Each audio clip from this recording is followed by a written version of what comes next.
हाँ जी, स्वागत है आप सभी का आपके अपने YouTube channel sky chemistry classes में। और आज की क्लास में अपन देखने वाले हैं फिनोल निर्माण की इंडस्ट्रियल मेथड, औद्योगिक विधियाँ, और उसमें देखेंगे क्यूमीन से फिनोल कैसे बनाते हैं। तो सबसे पहले क्यूमीन पे आ जाते हैं अपन। क्यूमीन किसको कहते हैं?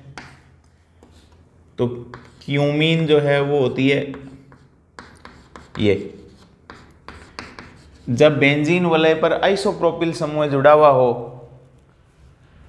तो उसको क्यूमीन कहते हैं। यानी इसका एक नाम है आइसोप्रोपिल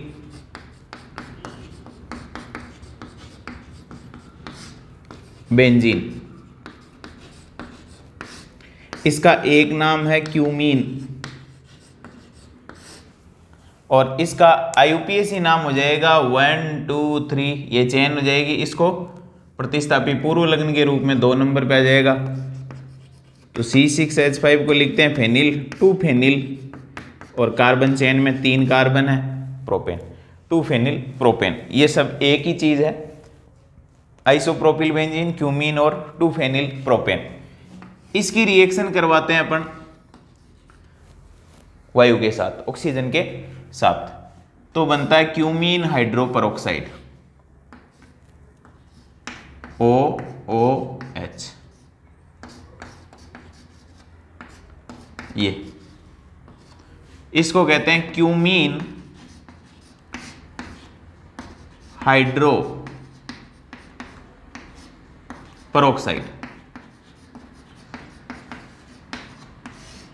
क्यूमीन हाइड्रो परोक्साइड। अब इसकी रिएक्शन करवाते हैं अम्ल उत्प्रेरक की उपस्थिति में जल के साथ, यानी जल अपघटन, तो बनता है फिनोल और एसीटोन। ये बाई प्रोडक्ट है, उत्पाद के रूप में एसीटोन भी अपने को मिलता है। तो फिनोल और एसीटोन 2 उत्पाद अपने को मिलते हैं, ये बाई प्रोडक्ट के रूप में एसीटोन भी मिलता है।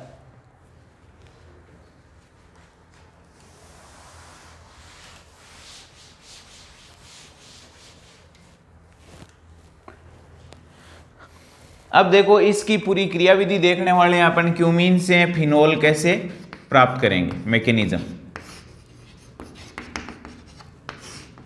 सबसे पहले अपन लेते हैं क्यूमीन, ये है क्यूमीन, ये है ऑक्सीजन अपनी। और ऑक्सीजन आपको कल वाली रिएक्शन में भी मैंने पिछली क्लास में बताया था, ऑक्सीजन बायोरेडिकल है। क्यों है? क्योंकि मोट थ्योरी में, एमओटी थ्योरी में इसके एंटी बॉन्डिंग जो मोलिकुलर ऑर्बिटल होते हैं उसके अंदर 2 अलग अलग इलेक्ट्रॉन अलग अलग कक्षकों के अंदर पाए जाते हैं, इसलिए ये द्विमुक्त मूलक है। एक इलेक्ट्रॉन इस ऑक्सीजन पर, एक इस पे। अब ये द्विमुक्त मूलक होगी ऑक्सीजन, तो ये इस बंध का करती है समान स्विदलन, होमोलाइटिक बॉन्ड क्लीवेज। कौन से का? कार्बन हाइड्रोजन बॉन्ड का, क्योंकि ये कमजोर बॉन्ड है। और जैसे ही ये बंध टूटेगा तो ये ऑक्सीजन जो आपको दोनों दिखाई दे रही है, तो यहां एक मुक्त मूलक इधर चला जाएगा और एक इधर, इन दोनों के बीच में ऑक्सीजन प्रवेश कर जाती है। तो ये बन जाएगा, देखो क्या बना, ये CH3 एक मुक्त मूलक ये, एक मुक्त मूलक ये समान स्विदलन से, और दोनों के बीच में ये दोनों ऑक्सीजन आ जाएगी। तो एक बन जाएगा कार्बन ऑक्सीजन, ये फिर ऑक्सीजन और फिर H। ये कहलाता है क्यूमीन हाइड्रो परोक्साइड। परोक्साइड में क्या होता है? ये होता है ऑक्सीजन ऑक्सीजन सिंगल बॉन्ड, इसको कहेंगे cumene hydro peroxide, hydro peroxide. अब इसकी रिएक्शन करवाते हैं अम्ल की उपस्थिति में जल के साथ। तो पहले एसिड करेगा रिएक्शन इसके साथ, तो यहां से क्या करता है, ये H+ यहां से लोन पेयर लेता है। तो देखो ये बना CH3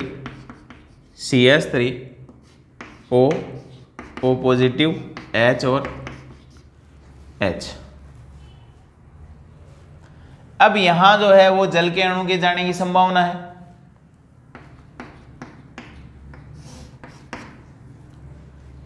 तो यहाँ जो C6H5 समूह है, फिनाइल समूह है, फेनिल समूह है, उसका स्थानांतरण होता है और क्या निकल जाता है, H2O निकल जाता है। यानी ये फेनिल समूह इस ऑक्सीजन पे चला जाता है और यहाँ से जल का अणु जाएगा, क्योंकि ये जल का अणु निकलेगा तो यहाँ पॉजिटिव चार्ज आएगा, तो पॉजिटिव तो आपको पता ऑक्सीजन रखेगी नहीं, तो ये फेनिल समूह यहाँ से निकल करके ऑक्सीजन समूह की ऑक्सीजन से जुड़ जाता है, तो -H2O और ये बन जाता है CS3। अब ये फेनिल समूह यहाँ से निकल गया तो यहाँ पॉजिटिव आ जाएगा और इस ऑक्सीजन से जुड़ जाएगा, तो ये बन जाएगा, ये लो फेनिल समूह को इस ऑक्सीजन से जोड़ दिया, H2O बाहर निकल गया, इस कार्बन पे पॉजिटिव आ गया।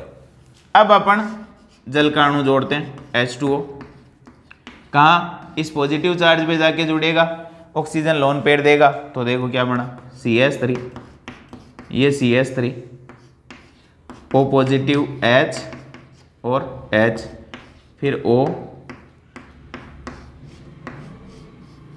और ये C6H5, ये बन जाएगा, क्योंकि जल के ऑक्सीजन ने लोन पेयर दे दिया है तो उस पर पॉजिटिव आ गया है, उससे 2 हाइड्रोजन जुड़े हुए हैं और ये बाकी का पार्ट वो लिख रखा है वैसे का वैसा ही।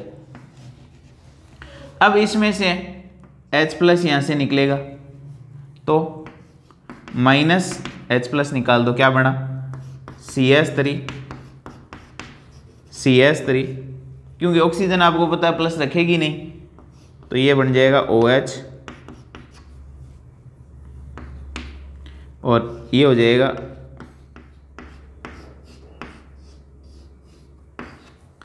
अब H+ यहाँ निकल गया तो वो कहीं और लोन पेयर लेगा जा करके, ये यूं ही तो घूमता रहेगा नहीं, ये किसी और से लोन पेयर लेगा, तो यहाँ से निकलने के बाद ये H+ यहाँ से लोन पेयर ले लेता है, यानी ये वाले लोन पेयर, और ये वाले जैसे ही लोन पेयर लेगा ये, यानी H+ यहाँ से लोन पेयर लेता है, तो ये बन जाएगा CS3, ये CS3, O पॉजिटिव, ये बेंजीन बोले, और ये, और यहाँ क्या आ गया, H जुड़ गया इससे। अब आपको पता है ये ऑक्सीजन भी पॉजिटिव नहीं रखेगी, तो इस कार्बन ऑक्सीजन बंध के इलेक्ट्रॉन ले लेगी, और जैसे ये इस कार्बन ऑक्सीजन बंध के इलेक्ट्रॉन लेगी, ये लोन पेयर यहाँ से यहाँ चला जाएगा, तो देखो क्या बना, CS3 डबल बॉन्ड O+H+, ये तो हो गया OH और ये C6H5, ये तो बन गया फिनोल, और ये बन गया दूसरा प्रोडक्ट। अब H+ आपको पता है ये ऑक्सीजन भी नहीं रखेगी, यानी H+ का काम जो है वो घूमते रहना है इधर से उधर, तो इस बंद के इलेक्ट्रॉन ये ऑक्सीजन ले लेगी, H+ फिर निकल जाएगा, तो ये बन जाएगा CS3 C double bond O CS3, तो वो तो हो गया फिनोल और ये हो जाएगा एसीटोन। इस तरीके से अपने यहाँ क्यूमीन से फिनोल प्राप्त होता है और बाई प्रोडक्ट के रूप में एसीटोन प्राप्त होता है, और अम्ल यहाँ उत्प्रेरक का कार्य करता है।